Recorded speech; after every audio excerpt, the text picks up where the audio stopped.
Hey y'all, how y'all doing? Welcome to the Blue Chip Podcast by fans for fans. This is your host Cody Potter. How y'all doing? We're going to talk about this Commanders-Lions game. As we all know, it's pretty rough.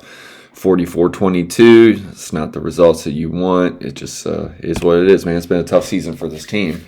Let's start with the good. There's a lot less of that than there is, bad when you're talking about 44-22. Josh Connerly Jr. went up against Aiden Hutchinson, man. I think he had his best game of the year. Something I've been talking about on like my football forums and things like that, being interactive with other fans is at this point in the season, man, you're looking for the youth. You're looking for the youth to show signs of development, man. Whether they've had a rough start to the year, whether they've had a decent start to the year, whatever it is, man, you're looking for the guys to kind of get right, show that they're evolving in the system, evolving in the scheme. Josh Connerly Jr. is a guy that pounded the table for, man, and everybody's always going to do one thing, man. When your player is not performing to the level of a player that was drafted either before, after, whatever, man, it's always a hindsight evaluation, man. So when you're having a bad season, you're having a bad team, anybody that was picked behind Josh Connerly Jr., you're going to start being, we could have had this guy, we could have had this guy, we could have had Trevion Henderson. Well, I love Trevion Henderson too. He had a really good game. I've been waiting for this game for him. At the end of the day, the team is growing. The team is young. I try to stress this enough, man. Everybody wants to fire AP. Everybody wants to fire Joe Witt. Everybody wants to fire Dan Quinn. When you come off an NFC Championship game and then you look like you're about to have a top 5 pick in the NFL draft the next season, everybody wants their pound of flesh. Truth is realistically, man, if Adam Peters had a thought that this team was really going to the Super Bowl this year, regardless of what we did last year, they would have had a different, they wouldn't have left any cap. Let's be real. When they went into free agency this year, they could have just spent. They could have spent on whoever. They could have signed Josh Sweat. They could have signed this guy. If that player, whether that player had long term, upside for this team or whatever it was, they could have gone out and signed everybody. They could have gotten themselves tied up against the cap. They could have signed 3 edge rushers just to fill the position, just to do it.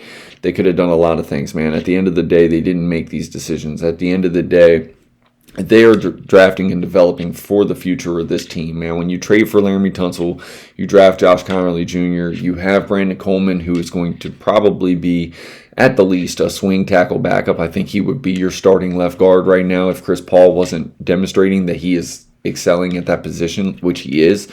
If you look at our offensive line, man, outside of Tyler Biadasz, who I think is having a down year, I think he looks a little bit hurt. This offensive line is playing pretty damn well, as far as the pass blocking department. We've watched Jaden Daniels get hurt. Most of that has been it's been scrambling around on 3 kind of fluky hip drop kind of plays. I mean, it is what it is, man. You can't predict a hamstring injury that looked like a knee injury. You can't predict a knee injury. It just happens, man. A lot of times, it's non-contact. It's even worse. It's even harder to predict. And then you get the dislocated elbow last week. It's just been par for course for the season, man. But Josh Connerly Jr., I felt like he had his best game as a pro yesterday against Aiden Hutchinson, man. Aiden Hutchinson is the standard to me. I think he is the best edge rusher in the NFL collectively. As far as the run and the pass, I mean, every snap in and snap down basis. I mean, I think there's a reason that Aiden Hutchinson got paid what he got paid, man. He is the standard to me. I mean, you can say Myles Garrett, you can say whoever. I mean, it's just a difference of opinion. It doesn't really matter. I'm not saying that he's. It's all within its own class. Micah Parsons, all of them, they all do their own thing. They all do it their way. They're all different players. The other thing, Chris Rodriguez looking pretty good in the run game, man. The physical run back. I think when you get rid of Brian Robinson Jr., man, who had whether he was a game breaker or not, maybe they wanted more game breaking speed and things like that. Where they went to Bill and things like that. But at the end of the day, Chris Rodriguez is a tone setter, man. He gets in there. He's physical. Same with Jeremy McNichols. I think he's a very underrated back in this league. We need more of it, man. We need better, more dynamic running backs. It just is what it is. That's something that we'll continue to build upon. But having a good, you look at the Colts. the Colts drafted for years. They drafted, the Ryan Kellys, the Quentin Nelsons. They drafted for years, and then they found Jonathan Taylor, and they put in a electric type talent. Same thing with the Detroit Lions. Man, the Detroit Lions had accrued some really, really good offensive linemen around the offensive line that they already had when they had traded Matt Stafford. They had multiple picks for multiple years. They worked them, and then they got Jamari Gibbs, and then you see the run game take off. We are trying to get to that point. We are still year 2. It is still year 2. We can put the pitchforks away. This is not a complete roster. I would assume that this team is going to spend some money this offseason at the edge rusher position. They're going to get a little bit deeper. They're going to get a little bit better. Time of possession is what's killing this team. Let's be very, very honest about this. We are not sustaining drives. This week we sustained drives, but at the end of the day, they still controlled the clock. Last year with Jaden Daniels, we were controlling the clock, but we had our weapons. We actually had an array of weapons out on the field. It was nice to see Jalen Lane have a big play yesterday at a big time moment, which I felt like like the game was completely getting out of hand. They had already scored 3 touchdowns. An extra 2-point conversion, so it was like 22-0. Jalen Lane comes in, he has a big play up the seam. We run the ball the rest of the drive. We actually looked like a decent offense. That is still an element that is available to this team. It takes plays like that. It takes guys winning over the top, because when you can win over the top, it opens up the run game. I felt like collectively this team actually looked pretty good yesterday. Still don't have the weapons. You still don't have Terry McLaurin. Treylon Burks made a play or two here and there. Like you saw him getting a little bit more acclimated to this team, but that's not going to be something that takes right there. Jalen Lane. Play over the top. Next thing you know, you're running the ball. You're scoring touchdowns, dude. That's what it takes to win in this league, man. It takes time of possession. It takes complementary football. It takes taking the top off of the defense. Teams are taking the top off of our defense constantly. The safety play isn't there. We're not getting home. It's very evident why we're not getting home. We made a switch from Jeremy Chin to Will Harris. Will Harris got hurt. The depth throughout the roster because of year 2 from Ron Rivera missing on first-round picks and second-round picks and third-round picks for year after year after year. We are just not there. We are not deep enough yet. So again, we can fire Joe Witt. Yes, he goes from man to zone. We can't cover nobody in zone. We were covering people in man. It doesn't matter, dude. At the end of the day, we do not have the personnel. We are not a full roster. We don't have a full deck. Just look at Detroit. If you need a comparison, just look at Detroit. Look at Detroit when Aiden Hutchinson went down, when they started getting injuries last year. As the season went on, that defense looked horrible. That is the life in the NFL. Well, when you lose Dorrance Armstrong, like for everything everybody wants to say about Joe Witt, let's be very honest about this. Okay, last year, Joe Witt, our offense controlled time of possession. We were like the number 1 or number 2 team in the league last year in time of possession.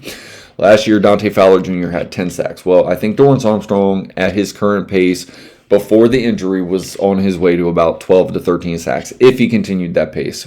Safe to say, Dorrance Armstrong was going to replace the 10 sacks that you had from Dante Fowler Jr.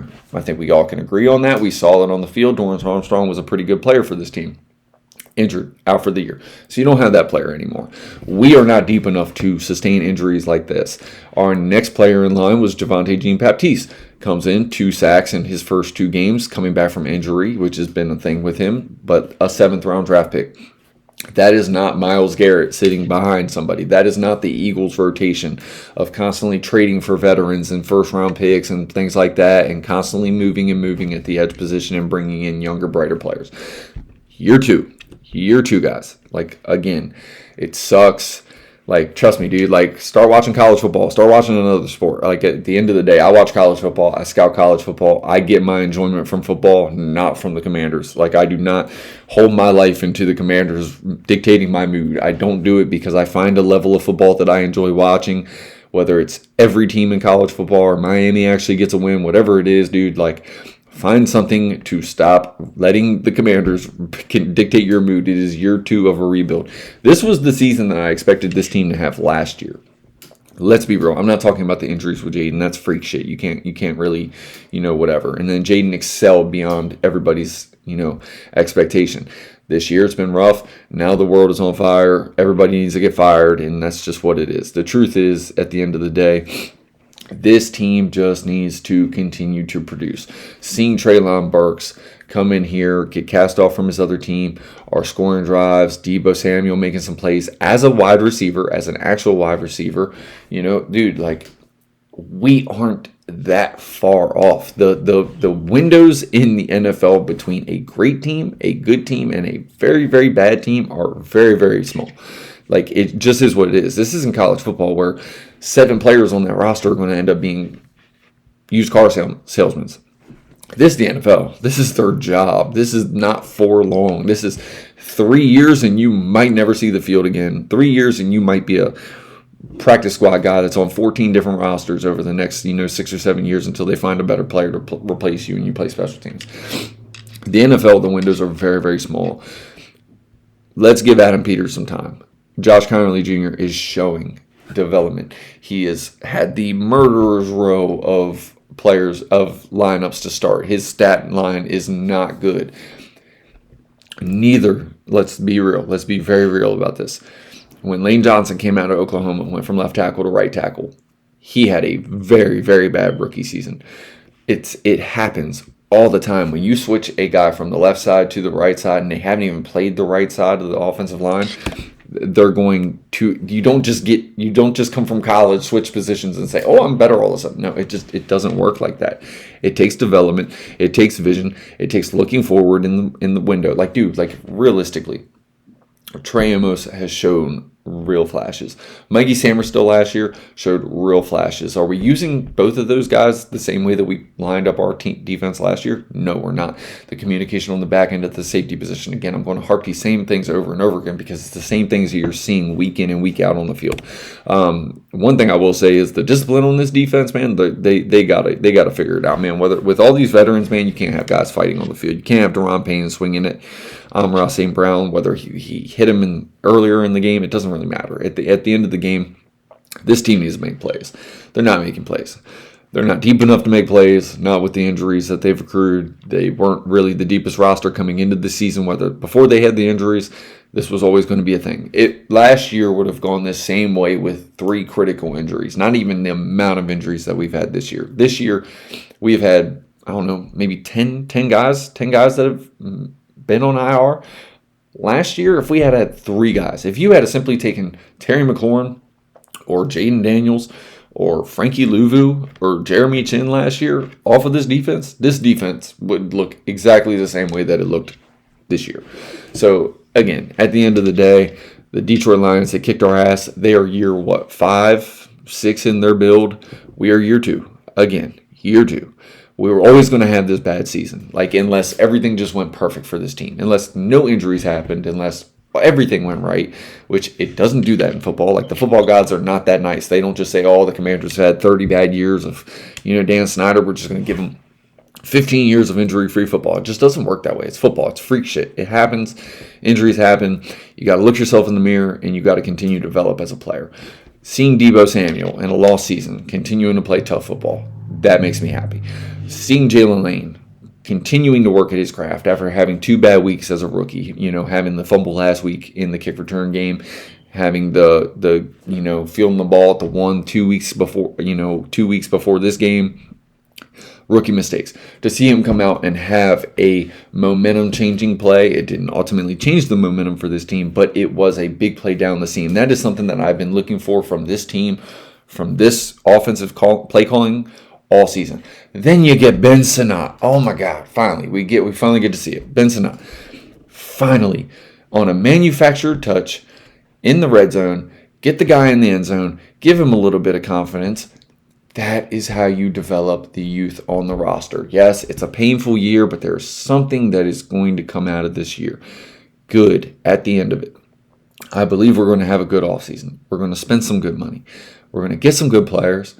And it's going to be different next year. And if injuries happen next year, then it won't be different next year. But that is the storyline for every team in the league. And it sucks when you watch it. It sucks when you have high hopes coming into the season. But at the end of the day, all these losses stacked up, if you had told me preseason, we didn't stay healthy, I would have said this is the position that we're right in the position that I would expect this roster to be in overall.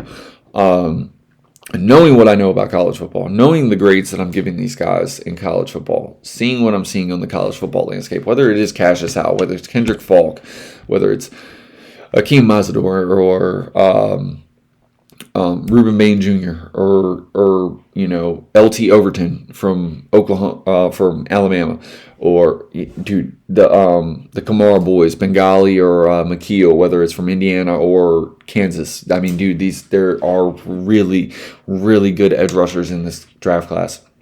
The linebacker class, whether it's Jacob Rodriguez or Whit Weeks or Kyle Lewis, or there's really good linebackers in this class. Whether it's Carnell Tate, Mekhi Lemon, whether it's Denzel Boston, whether it's one of the burners in this class. There's a million burners in this class, maybe a little bit undersized, or they're tall and lanky, but they're not really that sudden in and out of breaks, things like that. Whether it's whatever this team is looking for in this offseason, it's going to be in that draft, and it's going to be in the free agency pool. Whether it's another running back, it could be Kenneth Walker from Seattle to give you a little bit more of that physical presence on the run game and a little bit better age gap. I mean, dude, there are improvements to be made all around this roster. You saw Jordan McGee. He has stepped up. He kind of had a little humbled moment yesterday, putting him in the open with, Jamari Gibbs. He was playing a little outside on the leverage because he was like, man, I can't let him beat me outside. He'll beat me outside. Of course, Jamari Gibbs gave him the old out and in. And, it just happens, man. Like, at the end of the day, these are learning things. These are things that have to be put on tape to improve as a young player in this league. Not many players come into this league, and all of a sudden they're just making plays in and out of the game, not making mistakes constantly, not a liability in some aspect of the game. It just doesn't happen like that. Even for as good as Trey Amos has been, he has some faults. He's got to improve on his tackling. He's got to improve on his eye work and his footwork a little bit, because I'm seeing it start to fall off a little bit now that he's having a little bit of an injury that he's going through. You can tell the hip is kind of messing with him. You can tell his feet are a little bit off. He's a little bit slower in and out of his breaks. You can tell. It just is what it is. That's why it always happens. Mikey Samerstill, moving back inside. He's having a rough go at it, but he is a really good player at that position. But you see him make the plays, and then you see him give up some plays. Some of it's schematically, some of it's on him. Some of it is there's no help. So, at the end of the day, man, things will be cleaned up. We ran into a buzzsaw again. This whole schedule is full of buzzsaws except for this upcoming week in Madrid. And honestly, pretty funny, Miami wins. So at the end of the day, dude, it's just looking like a rough season. It's hard to get through. It really, really sucks. Find something else that can take you from riding the waves, because not everybody needs to be fired. If we fired everybody for a bad year, there'd be a lot of people that don't have jobs in a lot of different fields. So at the end of the day, man, the Commanders are going to build off of this. I do trust AP. I think he has a really good eye for football. Has this team developed their youth the way that I kind of wanted to see them go? No. But part of that was Jaden Daniels playing beyond expectation last year, not putting the rookies on the field as much as you probably thought you were going to by the end of the season, because you were competing in the league, in the NFL, trying to make a run to the playoffs. You went 12-5. The veterans were playing good. There was no reason to mess any of that up. It was working, and you don't do that to a rookie quarterback when they are in the groove. At the end of the day, we're looking like we're going to pick a top 5 pick. That's what this roster looks like right now with the injuries. Let's be real, dude. A top 5 pick on this roster, on this defense, whether it's on this defense, whether it's on the offense, or whether it's moving out of the top 5 to maybe pick 11, picking up a wide receiver, accruing a second round, maybe even a first round pick for next year when the draft is in DC. Dude, there's a lot of options for this team. Adam Peters is a very aggressive GM. He is a very aggressive GM. If he wasn't an aggressive GM, we wouldn't have a really good left tackle in Laramie Tunsil. If he wasn't a very aggressive GM, we would not have Deebo Samuel on this roster right now. I think Deebo Samuel is a piece that you're going to bring back. He is older. You're going to have to replace it long term, but I think you have a replacement you're already kind of working with in Jalen Lane, and he's a different player. He is a different player. But the way that we use Deebo Samuel, Jalen Lane can do a lot of those same things. But right now, Deebo Samuel's happy. just bring him back. There's no, as you could tell, there's no shortage of help that we don't need at the wide receiver position. If we can have all these weapons schematically and use them and deploy them and actually keep them healthy, there's a lot of things this offense can do to control the clock and can dictate the flow of the game. So again, it sucks. It's painful to watch. We didn't trade for anybody at the trade deadline, so we don't get the little high, the little mast high. But we saw how Sauce Gardner played against, Drake London. So at the end of the day, dude, all this trade deadline stuff, man, it's very, very hard to get a player at the trade deadline and have that player come in and make an impact, or even get good quality value for a player. If anybody looks around this roster and thought we were going to trade any player and get any kind of fair value for any player, you could look at, what are you going to get for Andrew Wiley? 6th, 7th round pick, conditional, whatever it is. No, you're that's not fixing this team next year. It's not fixing this team this year. Bobby Wagner, 6th, 7th round pick for okay, Terry McLaurin, maybe a third, but he's injured. So you're doing the same thing you do with Marshawn Lattimore last year, but for the other team. So now the other team's banking on a player coming back from injury. Dude, Terry is more important to this team on the field. He's showed through his limited time this year that he is still that dude, still the toe drag swag, still making the contested catches, still above the rim, still fast, still just. It's a bad year. It's a bad year. Just get off the ledge. Again, it sucks. It sucks. But as Commanders fans, as Redskins fans, as Washington football teams fans, as whatever you want to call this team, whatever your preference is, it's been like this for 20-some years. We're going to get through it. There is brighter things to come. We have a stadium to come. We have an ownership group that is willing to invest in this team on and off the field. We wouldn't have new locker rooms if they didn't care about spending money.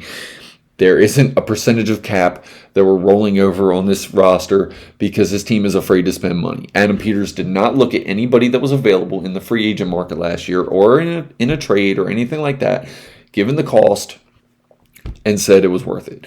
This year, AJ Epinesa. Whether with anybody, I can go through the list. I can go through the list of upcoming free agents. I can write them down. I can tell you all the names. But at the end of the day, it's got to mean cost. It's got to fit. It's got to be everything. So at the end of the day, I'm just looking right now. Let's see. AJ Epinesa, Quay Walker, Kenneth Walker, Jaquan Brisker, Jerome Ford.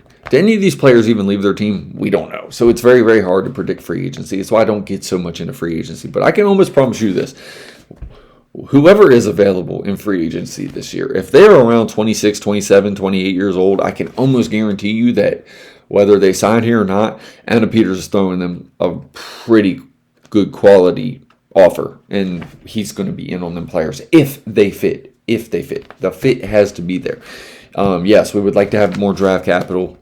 I'm sure this offseason, Adam Peters is going to find a way to manipulate the board and work a deal, whether it's trading a Deron Payne or trading a player that just isn't working out here or that isn't in the long-term future for this team, that he can recoup some draft capital, move up and down the board. I'm sure that's going to happen. So at the end of the day, just get through the season. It's tough.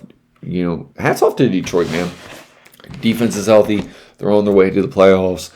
They're a very, very physical team. It's a very, very tough division. That Detroit is they're gonna make some waves this year, man. Aiden Hutchinson is that dude. Jamar Gibbs is that dude. Amon-Ra St. Brown is that dude. And honestly, man, I really, really like Williams out there, man. He is a burner. He is exactly what this offense is missing, man. You give Jaden Daniels a guy that he can throw dots to down the field like a Jameson Williams. This is a whole different offense, man. This dog, I don't even care who we have a running back at that point, because then you're talking about the offensive line excelling in the run game, because the defense cannot just bring all 11 guys up to the, pretty much up into the box. So again, at the end of the day, next year is going to be better. It's going to get better. It's tough to watch it this year. Maybe we get a win in Miami, or maybe we get a win in Madrid against Miami. Maybe we don't. Whatever it is, at the end of the day, this roster is going to continue to improve. Jaden Daniels has no long-term effects from these injuries. I assume next year this boy will work. So at the end of the day, I trust his staff. I trust the coaching staff. I trust the personnel staff in the background. I know this draft class is going to be very, very loaded, man. It's going to be very, very exciting to see what this team does in the draft, because there are a lot of players that would really, really improve this team at a lot of positions, and those players are going to be available to this team. So at the end of the day, they can go a lot of different directions to improve either side of this football, whichever one they feel like needs to be figured out most. You would look and you would say the defense, but honestly, man, controlling the clock on offense would go a long way towards improving the defense. I think free agency will improve the defense some, but at the end of the day, man, a Ruben Bain Jr., a Nakeem Mazador, or anybody, Kendrick Falk, I mean, from Auburn, I mean, there's so many players. What we say, anybody that's going to be available in the second, third round, the Ahmad Moseses of the world, who I see, going to be available probably in the late fifth, sixth round. Safety from SMU, guys like that, man. I think trust me, man, this roster is going to be younger next offseason or next season. It's going to have a little bit more speed. The Bobby Wagners of the world, and a lot of these guys are probably not going to be on this roster next year. We're going to spend some more money. A lot of money is going to open up in those avenues because you're not paying some of these aging veterans. It's going to take some time. It's going to take some time. I expect this team next year to look a lot better. I see no reason why they won't look better. Josh Conley Jr. will be another year into the system. If you can continue to prioritize developing your Ben Sinats and your Jerzon Newtons and figuring it out with Mikey Sammerstill and figuring out what you can and cannot do with him on the inside, figuring out a way to get the safety play a little bit better. I mean, Quan Martin's running around. For anything anybody wants to say about Quan Martin, that dude is running around. He is making tackles. He is not the issue on the back end. It is the other spot. It is the array of talent up front and on the back. Collectively, yes, Caleb Downs. Caleb Downs would be something you just have to jump up and down about, man. He'd be a great piece. Him and Quan Martin are so very, very technically sound on the back end. They have good eyes, things like that. It would be a very nice pairing, man. It would go a long way to making this defense better. But again, I think the edge rusher position is probably going to be more necessary. It's a more sought after position. If you're staring a Ruben Bain Jr. in the eyes, man, at the draft, I think you pick that pick 10 out of 10 times. But again, a lot's going to change from now till April. I'm going to be here talking about it when we get to the offseason. It'll be a little bit more fun once the pain wears off from every week. I know it's hard watching this every week, when we're losing 3, 4, 5 in a row. It sucks. But we're going to get through it. I appreciate you guys and your views. I appreciate the time you take to just like, comment, subscribe, anything to get this out there, man. I appreciate anybody that takes the time to watch any episode, man. I just love talking football. I love watching football. Love scouting college football, breaking it down and it's just what I like doing. So, again, I appreciate you guys and have a blessed week. Hopefully your week goes a lot better than the Commanders game. Peace.